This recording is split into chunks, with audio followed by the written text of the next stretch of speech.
નમસ્કાર વિદ્યાર્થી મિત્રો, શેઠ જે.એચ. સોનાલા હાઈસ્કૂલ મેમદાદ તરફથી હું મયંકભાઈ સુથાર આપ સૌનું ફરીથી એક વખત ઓનલાઈન શિક્ષણ અંતર્ગત સ્વાગત કરું છું.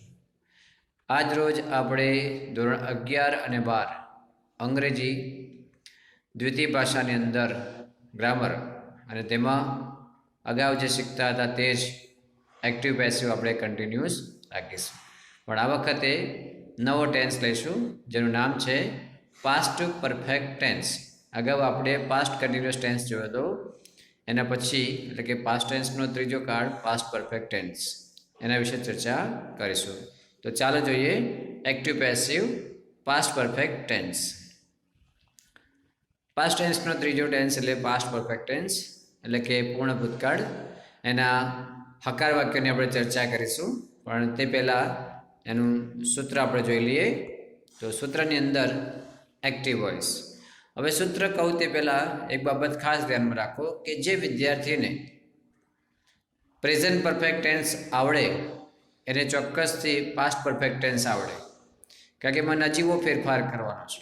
એ આપણે જ્યારે સૂત્ર જોઈએ ત્યારે એની ચર્ચા કરીએ.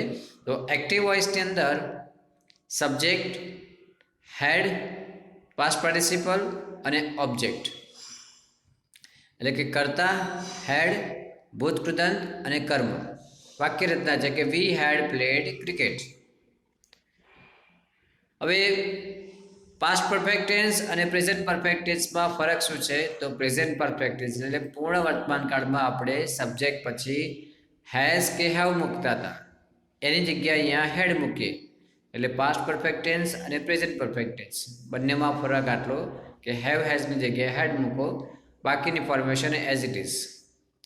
એવી રીતે પેસિવમાં આપણે ઓબ્જેક્ટ પછી હેઝ કે હેવ મૂકતા હતા, એના સ્થાને અહીંયા પાસ્ટ ટેન્સમાં object plus had plus been plus past participle by અને સબ્જેક્ટ. આ રીતની વાક્ય રચના છે. એટલે કે કર્મ, હેડ બીન, ભૂતકૃદંત, બાય અને કર્તા. તો વી હેડ પ્લેડ ક્રિકેટ, તો એનું શું થશે? Cricket had been played by us. Example જોઈએ તો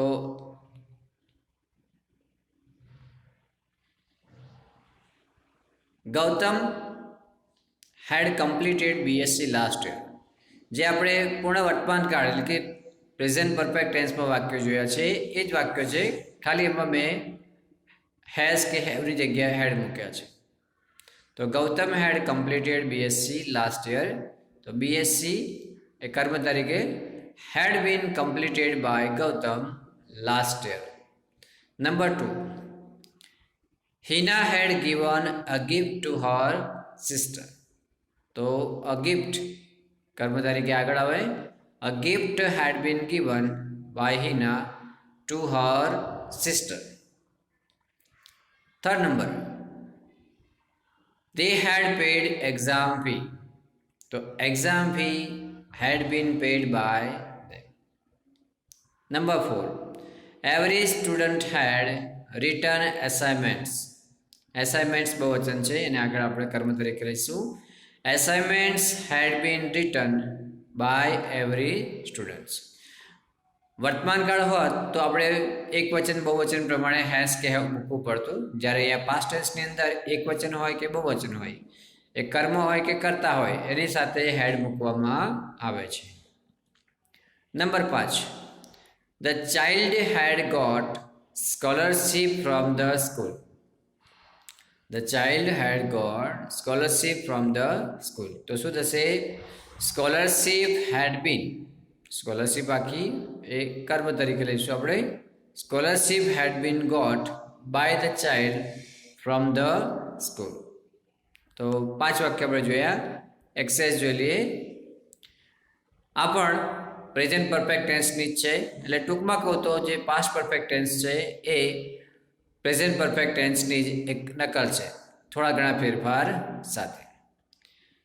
એક્સરસાઇઝમાં પહેલું વાક્ય છે કે Suraj had received a call from his father.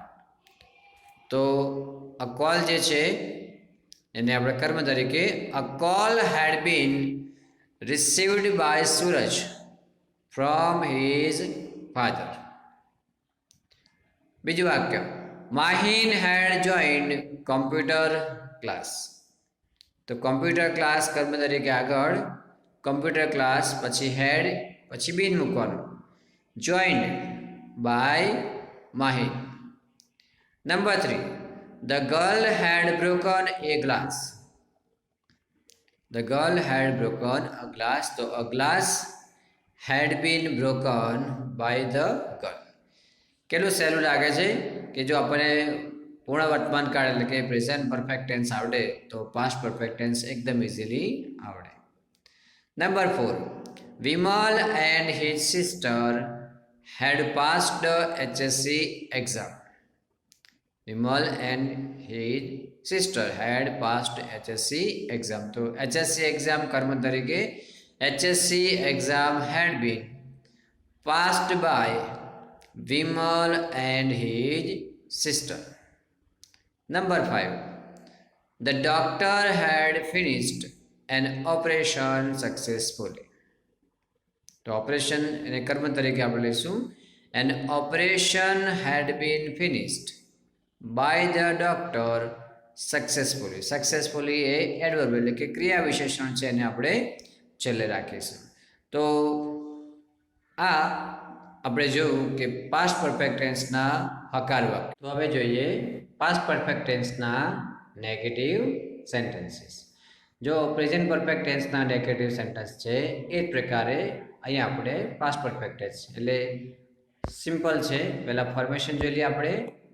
તો એક્ટિવ વોઇસની અંદર subject, had, not, past participle અને ઓબ્જેક્ટ એટલે હેડ અને પાસ્ટ પાર્ટિસિપલ વચ્ચે નોટ મૂકવાનું છે. કર્તા હેડ નોટ ભૂતકૃતાંત કર્મ બરાબર. વાક્ય છે કે we had not played cricket. Passive વોઇસની અંદર જોઈએ તો ઓબ્જેક્ટ, હેડ, નોટ અને બીન. પેસિવમાં ક્યાં નોટ મૂકવાનું છે તો હેડ અને બીનની વચ્ચે એટલે object, had, not, been, past participle, by અને subject.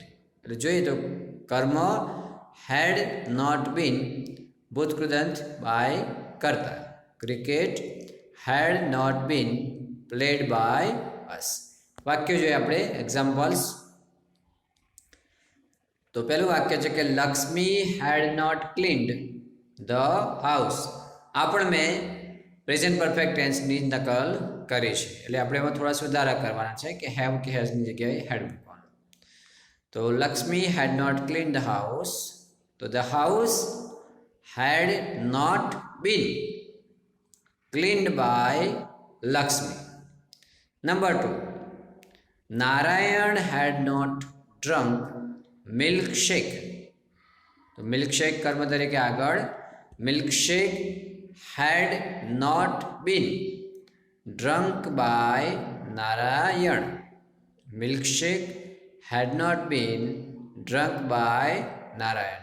Number 3, they had not forgotten the password of computer. They had not forgotten the password of computer. તો શું થશે? ધ પાસવર્ડ ઓફ કોમ્પ્યુટર આપણે આખો જે ફ્રેઝ છે એને કર્મ તરીકે આગળ લેવાનો છે. The password of computer had not been forgotten by them. દે આપ્યું છે તેનું ધેમ. 4 નંબર, Kohli had not made a century in IPL. Kohli had not made a century in IPL. તો સેન્ચુરી બંને રીતે આપણે વાક્ય લખી શકીએ. સેન્ચુરીને લઈએ તો a century had not been made by Kohli in IPL. અને તમે આખું લો કે a century in IPL had not been made by Kohli તો પણ વાક્ય રચના આપણી સાચું પડે. તો ફોર્મેશન જોયા, એક્ઝામ્પલ જોઈએ, એના આધારે આપણે થોડી એક્સરસાઇઝ જોઈ લઈએ. નંબર 1 છે અહીંયા, Hemant had not sung an English song. Hemant had not sung an English song. તો શું થશે? an English song had not been sung by Hemant. An English song had not been sung by Hemant. આપણે અહીંયા માત્ર શું કર્યું? કર્તા અને કર્મના સ્થાનનો ફેરફાર કર્યો અને had not પછી been મૂક્યું છે. બીજું વાક્ય, Rakesh had not collected 500 points in game. તો 500 points in game આખો એક ફ્રેઝ છે, કર્મ તરીકે આપણે લેવાનું છે આગળ. 500 points in game had પછી નોટ મૂક્યું છે અને આપણે બીન ક્યાં મૂકવાનું છે? તો પાસ્ટ પાર્ટિસિપલ હોય તેની આગળ આપણે બીન મૂકવાનું. કયા ટેન્સમાં? જે પરફેક્ટ ટેન્સ આવતા હોય તેમાં. તો વાક્ય રચના શું થશે?